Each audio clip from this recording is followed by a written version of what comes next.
Top news for breaking news చూస్తే భద్రాచలం పుణ్యక్షేత్రంలో సీతారాముల కళ్యాణానికి సర్వం సిద్ధమైంది. స్వామివారి వివాహ మహోత్సవానికి అధికారులు అన్ని ఏర్పాట్లు పూర్తి చేశారు. ఆలయం మొత్తం సర్వాంగ సుందరంగా ముస్తాబైంది. ఉత్సవాల దృష్ట్యా ఆలయంతో పాటు భద్రాచలంలోని ప్రధాన దారులన్నీ శోభాయమానంగా కనిపిస్తున్నాయి. అన్ని ప్రధాన రహదారుల్లో స్వాగత ద్వారాలు ఏర్పాటు చేశారు. మిథిలా స్టేడియంలో కళ్యాణ మండపం వద్ద చలువ పందిళ్లు సిద్ధం చేశారు. రంగురంగుల విద్యుత్ దీపకాంతులతో భద్రాద్రిలో పండుగ వాతావరణం కనిపిస్తోంది.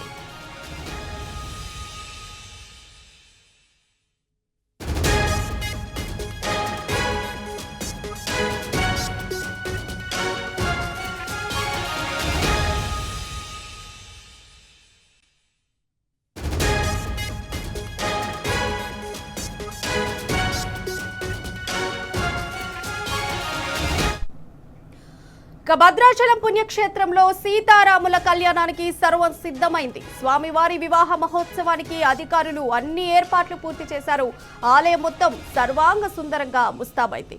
ఉత్సవాల దృష్ట్యా ఆలయంతో పాటు భద్రాచలంలోని ప్రధాన రహదారులన్నీ శోభాయమానంగా కనిపిస్తున్నాయి.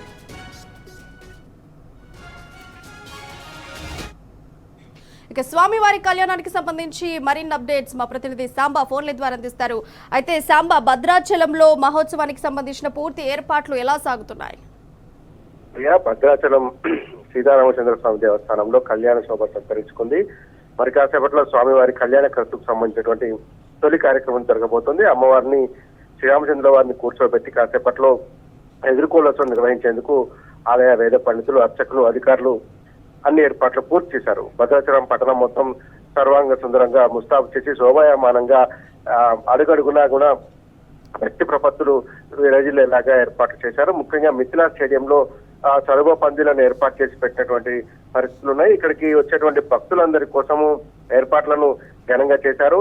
చలువ పందిలను ఏర్పాటు చేయడంతో పాటు 32,000 మంది భక్తులు వచ్చి కూర్చునేలాగా మిథిలా స్టేడియంలో ఏర్పాటు చేశారు. మొత్తం 24 సెక్టర్లను డివైడ్ చేసి 32,000 మంది భక్తులు శుభాశీస్సులై కూర్చునేటువంటి విధంగా ఏర్పాటు చేశారు. భద్రాచల దేవస్థానం సంబంధించిన రాముల వారి కళ్యాణం ఏ సమయంలో జరగబోతోంది?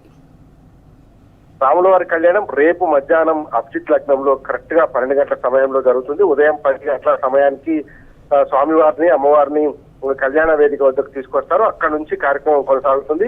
ప్రభుత్వం తరఫున పట్టు వస్త్రాలు, ముత్యాల తలంబ్రాలు సమర్పించిన తర్వాత కరెక్ట్ గా 12 గంటలకు అభిజిత్ లగ్నంలో స్వామివారి కళ్యాణోత్సవాన్ని నిర్వహించేందుకు అన్ని ఏర్పాటు చేశారు. పెద్ద ఎత్తున భక్తులు తరలి వస్తారనే ఎక్స్పెక్టేషన్స్ ఉన్నటువంటి నేపథ్యంలో దాదాపుగా 2 లక్షల పైచిలుకు లడ్డూలు, అట్లాగే స్వామివారి తలంబ్రాలు, ముఖ్యంగా భద్రాచలం కళ్యాణోత్సవానికి పెట్టింది పేరు. ఇక్కడ ఉన్నటువంటి తలంబ్రాలను తీసుకెళ్తే చాలా శుభం జరుగుతున్నటువంటి భక్తులు నమ్ముతుంటారు కాబట్టి తలంబ్రాల కోసం భక్తులు పెద్ద ఎత్తున ఎగబడుతున్నటువంటి పరిస్థితుల నేపథ్యంలో 60 కౌంటర్లకు పైగా ఏర్పాటు చేసి స్వామివారి లడ్డు ప్రసాదంతో పాటు అట్లాగే అక్షింతలు కూడా అందించేందుకు ఏర్పాటు చేశారు. దాంతో పాటే ఆలయానికి వచ్చేటువంటి ప్రధాన వీధులన్నీ కూడా ఎండా వేడిని తట్టుకునేలాగా ఏర్పాటు చేసి పెట్టారు. రేపు ఉదయం నుంచి స్వామివారి కళ్యాణోత్సవం సంబంధించినటువంటి ప్రధాన ఘట్టం అంతా కూడా కొనసాగుతుంది. Right Samba, thank you. ఇకపోతే భద్రాచలంలో సీతారాముల కళ్యాణానికి సర్వం సిద్ధమైంది. ఇక రేపు ఆదివారం ఉదయం 10:30 నుంచి 12:30 మధ్య రాములవారి కళ్యాణం జరగబోతోంది. దాదాపు 30,000 మంది భక్తులు అక్కడ కూర్చున్న విధంగా ఏర్పాట్లు చేశారు. అట్లాగే 2 లక్షల పైచిలుకులు లడ్డూలు కూడా ఏర్పాటు చేశారు.